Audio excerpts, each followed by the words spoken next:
यहाँ पर देखिए आप लोग, इसको जूम कीजिए उस कोने पर। यहाँ पर क्या है, जो हमें स्लैब कास्टिंग हुआ है बीम के साथ में, उसमें हमके कोने में कॉर्नर पे आपको रिंग और एक जो बार है बॉटम की बार, वो हमको दिख रही है, स्टील बार दिख रही है हमको।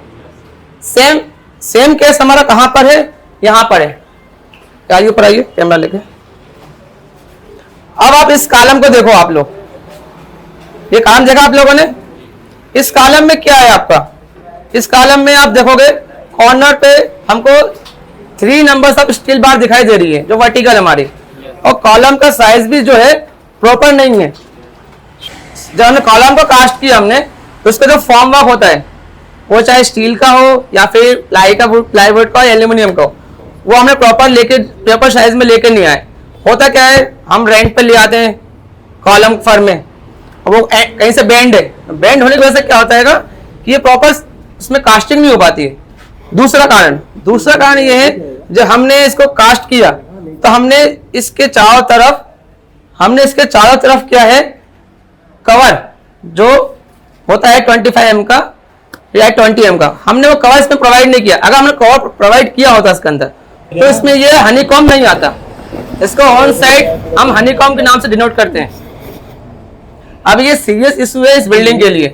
कभी इसमें जंग लगेगी तो धीरे धीरे सरिया यहाँ से गलेगा, और जब गलेगा तो डिफ्लेक्शन, क्रैक आना सब वो यहीं से स्टार्ट होगा, क्योंकि ये बेसिक इसका नींव है, ये स्ट्रक्चर का अपना ये सभी जगह है। तो कभी भी हम साइड पे कास्टिंग करवा रहे हैं, चाहे वो कॉलम की कास्टिंग हो, चाहे हमारे बीम की कास्टिंग हो, चाहे हमारे स्लैब की कास्टिंग हो, हमको ये ध्यान रखना है कि सभी स्ट्रक्चर के अंदर जो हमारे कंपोनेंट्स है, बीम, कॉलम, स्लैब, सब में पहले उसका स्टार्टर बनाए। कॉलम करना पहले उसका स्टार्टर बनाए, और सभी स्टील बार के साइड में या बॉटम में उसका जो प्रॉपर जो कवर होता है, मार्केट में अवेलेबल है, कंक्रीट कवर आते हैं, सिर्फ कॉलम के साइज का अलग आता है, बीम का, स्लैब का, तो कवर प्रोवाइड करें। और कवर प्रोवाइड करने के बाद फिर उसमें हम अपने जो फॉर्म वर्क है वो लगाएं, और दिन उसके बाद कास्टिंग करें उसकी। ऐसा करेंगे तो ना कभी हमारा हनीकॉम्ब आएगा कभी, और हमारा जो स्ट्रक्चर है वो प्रॉपर फ्रेम साइज में रहेगा। क्योंकि हमारा कॉलम प्रॉपर फ्रेम नहीं हुआ है, तो ब्रिक वर्क इसकी कॉस्टिंग बढ़ जाएगी हमारी। जो हमारा मोटार लगाएंगे प्लास्टर के लिए, उसकी कॉस्टिंग बढ़ जाएगी हमारी, प्लस पेंट की भी हमारी कॉस्टिंग बढ़ जाएगी इसके अंदर। अगर हम शुरू से ही जो स्टार्टिंग पॉइंट है वहां से ही हम प्रॉपर कॉलम को चारों तरफ से स्टार्टर बनाकर कवर स्टील बार में कवर प्रोवाइड कर खड़ा करेंगे, तो तीनों कॉस्ट की जो कॉस्टिंग हमारी वहां बच जाएगा हमारा, जिससे हमारा बिल्डिंग कॉस्ट जो हमारा आ रहा फाइनली, जो भी सपोज को 12 लाख रुपीज 12 लाख आ रहा बिल्डिंग कॉस्ट, तो 12 लाख के अंदर ही हमारा काम हो जाएगा। अगर इन सब बातों का हम ध्यान नहीं रखते हैं तो 12 लाख का जो हमारा कॉस्ट है फाइनल बिल्डिंग का, वो 15 लाख तक भी पहुंच सकता है। तो इन सब चीजों का हमको विशेषकर ध्यान रखना है अगर हम एस्टिमेशन कॉस्टिंग कर रहे हैं तो। अब यहाँ देखिए आप लोग, हमारे ब्रिक, यहाँ का हमारा ब्रिक वर्क हुआ है, नो डाउट ब्रिक वर्क तो अच्छा हुआ है, जो प्रॉपर इसमें कंक्रीट बेंड दिया हुआ है, हर 3 फीट की हाइट पे दिया हुआ है।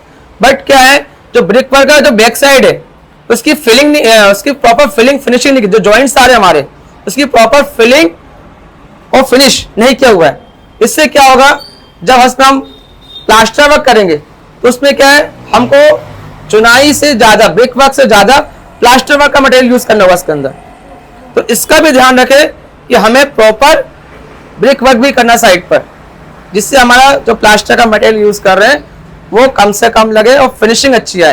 क्योंकि हमारी जो प्लास्टर की थिकनेस है 12 mm टू 15 मैक्सिमम 20 mm ज्यादा नहीं होना चाहिए। अगर प्लास्टर की थिकनेस बढ़ रही है तो क्या है, एक समय के बाद उसमें नमी आती है तो प्लास्टर वर्क क्या फूल जाता है और उसके बाद वो झड़ना शुरू करता है। तो इन सब बातों का ध्यान रखना है हमको साइड पर भी, और हमारे जो एस्टिमेशन कर रहे हैं उसको नोट करना चाहिए इसको हमको। ये जो आपने क्वेश्चन किया है वो ब्रिक वर्क और बीम, उसको जो फिनिश पॉइंट है जॉइंट वाला वो प्रॉपर नहीं आ पा रहा है। इसका रीजन ही यही है कि जब इस स्लैब की कास्टिंग हुई थी तो जो फॉर्म वर्क हुआ था उसके अंदर और शटरिंग जो हुई थी इसके अंदर, वो प्लाई का यूज किया उस इंजीनियर ने या फिर अपना स्टील का, उसको प्रॉपर टाई नहीं किया, प्रॉपर टाई नहीं किया, उसको शेप किया। जब कास्टिंग कर रहे हैं तो हल्का सा फैल गया वो, और फैलने से क्या हुआ, जब जमीन से हमने इसका जो हमने ब्रिक का लेआउट किया, हमने ब्रिक वर्क करने के लिए, तो हमने जमीन से सीधा ले गए, लेकिन ऊपर जाकर हमारा बीम फैला हुआ है, तो हम दीवार को नहीं फैला सकते। फिर उसको वहां टच किया उन्होंने, और ये जो प्रॉब्लम जो इशू आ रही है इसी वजह से आया वो। सर वो दीवार अंदर घुस गई है, दीवार अपनी जगह पे खड़ी है, बीम फैला हुआ है, ठीक है। अब यही होगा कि अब प्लास्टर जब हम करेंगे इसके अंदर, तो प्लास्टर में क्या होगा कि इसमें एक फाइबर मैश और एक अपने हैंकॉक मैश कहते हैं, जिसे मुर्गा जाली भी कहते हैं, उसका यूज करके प्रॉपर तरीके से इसको फिनिश करना हो, जिससे कि हमारा मटेरियल कम से कम लगे और उसके स्ट्रक्चर की जो है हमारा क्या बोलते हैं स्टेबिलिटी खत्म ना हो।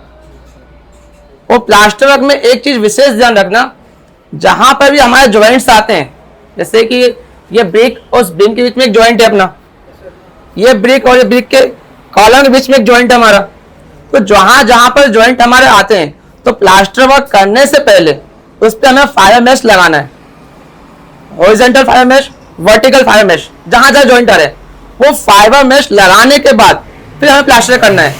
मान लो कहीं पर हमारे इलेक्ट्रिकल पॉइंट्स आ रहे हैं, इलेक्ट्रिकल पाइप से मैंने लगाए हमने, तो वहां पर हम लोग एक झिरी करते हैं, एक कट मारते हैं दीवार के अंदर, जिससे वो पाइप हमारे उसके अंदर अंडरग्राउंड हो जाए।